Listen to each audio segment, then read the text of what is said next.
From getting attacked by ninjas to deliberately trying to fool the judges. Bodybuilding's biggest global competition, Mr. Olympia, has seen its fair share of controversies over the years. But what you might not know is that some of these controversies were actually masking the secret political agendas of some of the officials within the International Federation of Bodybuilding, tarnishing the image of one of bodybuilding's biggest events of the year. And if you think that's bad, wait until you see some of these incidents and the injustice done to these athletes who literally put their life on the line to win. Starting with probably the most controversial moment in bodybuilding history of all time, Arnold Schwarzenegger's win at the 1980 Mr. Olympia. If you're old enough to remember, you know exactly how popular Arnold Schwarzenegger was back in the 1970 to 1990 era. Not only was he a terrific actor, starring in the lead in movies like The Terminator and Conan the Barbarian, but also a champion bodybuilder. In fact, before his surprise entry into the 1980s Mr. Olympia, Arnold had won the event 5 times in a row from 1970 to 1975. Of course, he went on to win the 1980 Mr. Olympia as well, but this was far from a clean win. You see, Arnold had announced his retirement from bodybuilding after his 1975 win because of his desire to get into acting. And so, in 1970, at the age of 23, he had achieved what he'd set out to accomplish just 10 years earlier. He was, by any and every measure, the best-built man in the world, and he would continue to hold that crown for many years to come. He won an unprecedented 7 Mr. Olympia titles before he retired, and the only reason he retired was that he had begun acting in motion pictures, and now he had a new goal: to be the most popular film star in the world. However, just a few weeks before the event, he announced that he was taking back his retirement and entering the competition. Later, he also admitted to training only 8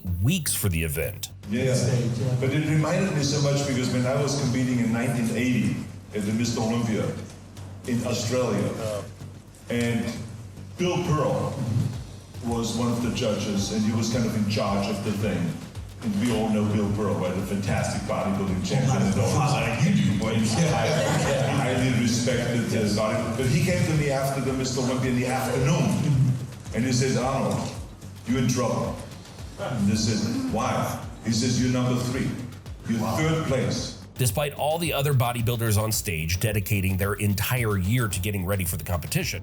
Comparisons in groups of 3, typically.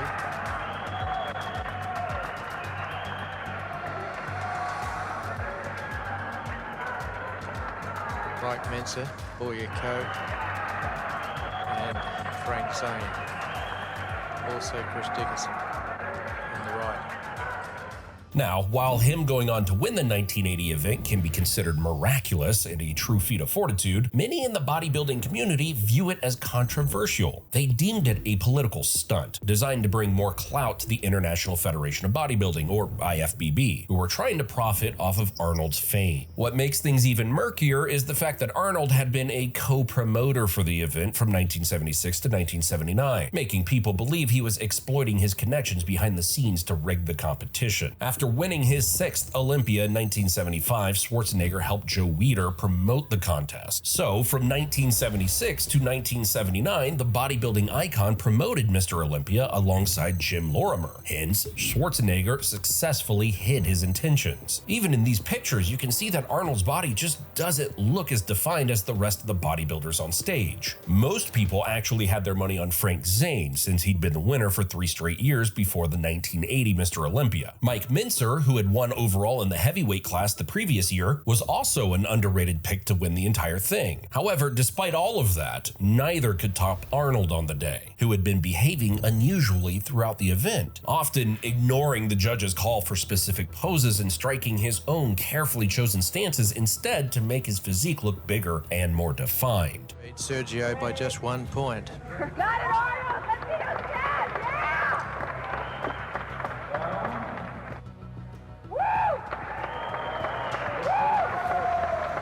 But while Arnold's victory in 1980 is touted as the most controversial Mr. Olympia moment ever because of how famous it was still a bit believable because of the legacy he'd created as a 4-time champ. Unlike Franco Columbo's victory in 1981, which is widely believed to be the worst Mr. Olympia judging performance in the history of the competition. To give you a bit of context, Franco Columbo sustained a very serious injury to his leg in the 1977 World's Strongest Man event, with many believing he might might never walk again. However, despite his career-threatening injury, Franco Columbu, following in the footsteps of his training partner and good friend Arnold Schwarzenegger, decided to make his comeback at the 1981 Mr. Olympia event. Now, Columbu was a terrific bodybuilder, there's no doubt about it. His upper body on the day looked absolutely jacked, exhibiting thick and dense muscularity, especially in his chest and abdomen area, capped off by his trademark horizontal split across his pecs. However, there were two glaring problems in his overall build. The first was a severe case of gynecomastia, also known as deep swelling of tissue in his right pectoral, and the second was next to zero separation in his thighs, either of which should have disqualified him immediately from a podium position at that year's competition. But despite these huge issues, Franco went on to win the whole thing. The audience at the event rejected the decision immediately, booing the man loudly during the trophy presentation ceremony.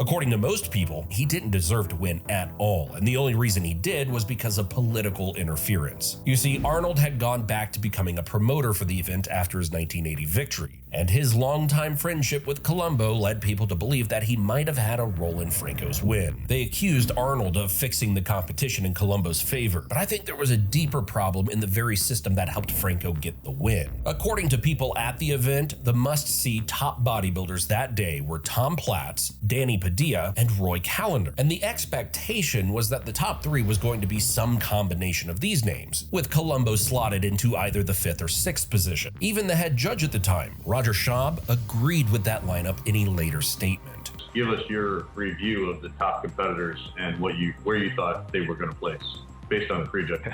Okay, to me, this is just my opinion then, right. It hasn't really changed.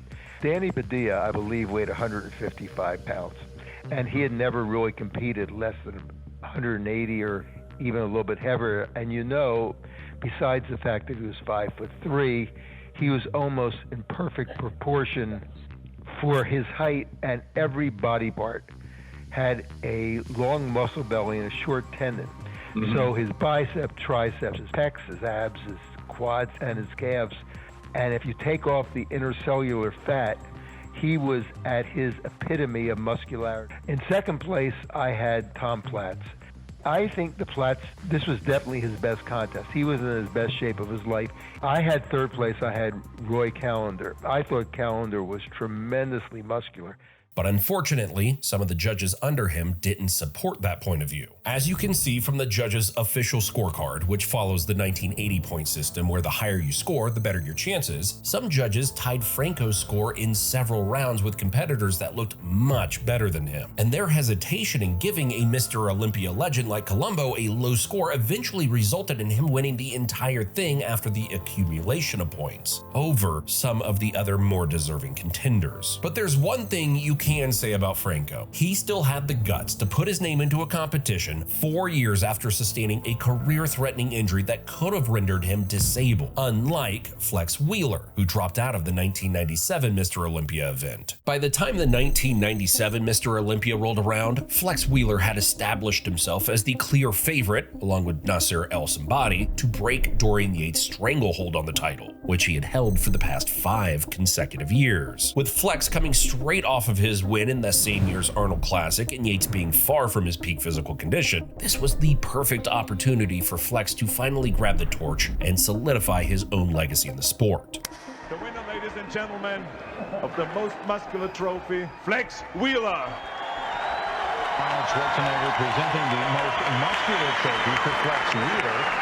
And up on the stage. Unfortunately, Flex was dealing with his own problems. A couple of nights before the competition, he would come out with a statement, withdrawing from the competition because of injuries he had sustained at the hands of carjackers.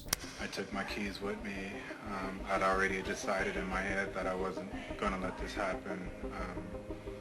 I got out of the car, I took my keys with me. With his left forearm and hand bandaged, he'd go on to claim that there were two assailants, one wielding a gun and the other nunchucks, but that he managed to fight them off with his own martial arts skills. I locked the door, that pissed them off.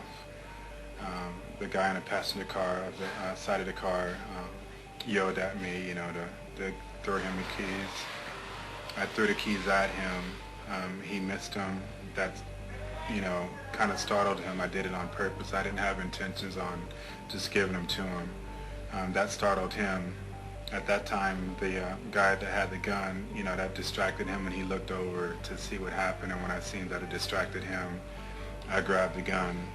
Now, even though Wheeler himself was a Taekwondo black belt, his story seemed a little far-fetched, causing many in the bodybuilding community to start theorizing that perhaps Wheeler too was off his usual peak form and concocted this outlandish story to ensure that he didn't lose on the big stage. And as often happens on the internet, Wheeler's whole story turned into a huge joke within the community, turning the assailants from carjackers to ninjas, and the Wheeler fights off ninjas joke was born. Years later, we still don't know if Flex was telling the truth. He himself has remained adamant about his version of events. However, the bizarre nature of the story makes it difficult to believe for many in the community. But that isn't even the saddest part about the whole story. After Wheeler pulled out, a visibly less than 100% Dorian Yates would go on to win his 6th and last Mr. Olympia title in 1997. Richard Pizarro of the Wheeler Company, 6-time Mr. Olympia. But Wheeler fans weren't worried since he was still a young guy and had plenty of opportunities to win his own titles. Everyone was looking at the 1998 event where Flex would finally get his due, but that's when the legendary Ronnie Coleman entered the picture. Ronnie made a fantastic comeback from last year's event where he placed 9th to win the entire thing in 1998. In second place,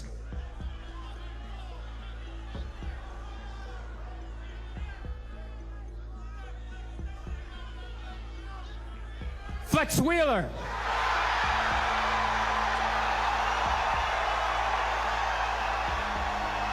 And thus started Ronnie's reign at the top, where he would go on to win the next 8 consecutive Mr. Olympias, forcing Flex to retire without a single Mr. Olympia to his name. A classic story of the young up-and-comer besting the grizzled veteran. But it wouldn't be long before Ronnie became the grizzled vet and a young and hungry Jay Cutler would try to take his crown. True bodybuilding fans know just how epic the rivalry between Jay Cutler and Ronnie Coleman was from 2001 to 2005. And even though Ronnie always won, Jay gave him a serious run for his money several times in that span of 5 years. They truly solidified themselves as the clear best and second best bodybuilders in the world for over half a decade. That said, the only year where the lines were truly blurred between first and second place was in 2001, the year in which many believe the crown should have been given to Jay Cutler. His story that year was almost identical to what Ronnie did in 1998, coming back from being placed 8th in the previous year's event to almost winning the crown in 2001, which might be why so many people still wish he'd won that year's event. Even if you look at the pictures, you can see that Ronnie was off his usual peak form that year, especially with his gut hanging out, and Jay looking more chiseled and proportionate out of the two. The judges even had Jay beating Ronnie in the first 2 rounds during pre-judging, but somehow Ronnie came from behind to eventually win the whole thing. You can also see just how split the room was when Ronnie and Jay were asked to go head-to-head towards the end to decide a clear winner, something that had never happened before at any Mr. Olympia event. Later, Ronnie himself went on record to say that 2001 was his worst year. In fact, he was struggling with so much fatigue that he ended up collapsing on his bathroom floor while shaving just a few hours.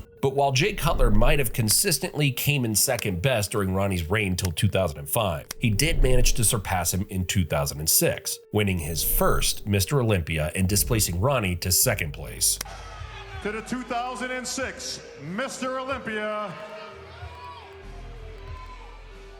Jay Cutler. He then went on to win the event 3 more times. However, like every reigning Mr. Olympia champion before him, Jay had his own fair share of controversial victories, most notably his win in the 2007 edition of the competition. The 2007 Mr. Olympia was notable for 2 big reasons. Ronnie Coleman announcing his retirement. This is the best contest of my life. regardless of my placing, I'm one of the happiest men in the world. It all. And Jay Cutler's controversial win on one of the most stacked Mr. Olympias of all time.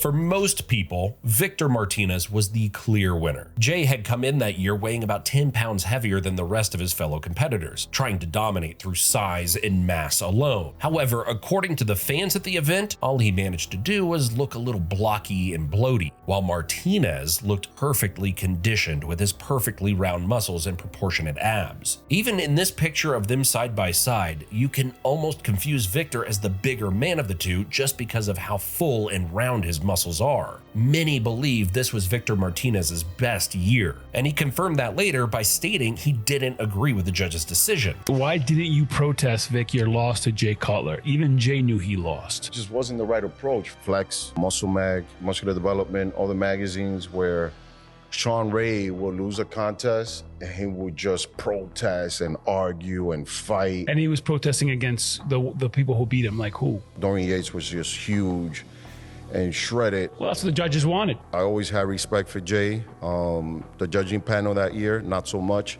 He just took what they gave him, that's it, you know? So for me to start bitching and moaning was not gonna change the judges. Victor also had plenty of momentum going into that year's competition, having won the Arnold Classic earlier in the year, much like Flex Wheeler did when he was touted to win the Mr. Olympia. Honestly, I have to say I had Victor, in my opinion, yesterday first. I mean, this guy, if he goes in lineup and he presents himself really well, I mean, he is everything, and he also brings the condition as this year. I never saw him really that good conditioned before, so I think he's definitely topped the condition from the Arnold Classic. And in my opinion, I had him actually yesterday even first, so he's amazing. Of course, the question that we're waiting to have answered, he was third last year. Some folks feel he's going to take that step, move to second this year. Some guys, like you said, have him winning this contest. Let's watch the posing routine of Victor Martinez. Plus, he had also come in third in the previous year's Mr. Olympia, and fans thought his consistency should have been rewarded. Jay, on the other hand, was really struggling that year. His waist was a lot larger. His abs didn't look as cut and proportionate as they were the previous year, and the front double bicep was his weakest pose, since the lack of separation in his biceps was clearly visible. But in the end, he managed to win prejudging by just 2 points, and was declared the overall winner by just 3 points. Jay even went on to lose next year's Mr. Olympia to Dexter Jackson because of how blocky he looked, and fans believe much of that blockiness began in the 2007 edition of the competition. And the title of 2008 Mr. Olympia, you can take it to Dexter Jackson! Unfortunately, Victor never came close to winning after that, making fans wonder what could have happened if he had won that first year and had the right amount of motivation to defend his title the next year.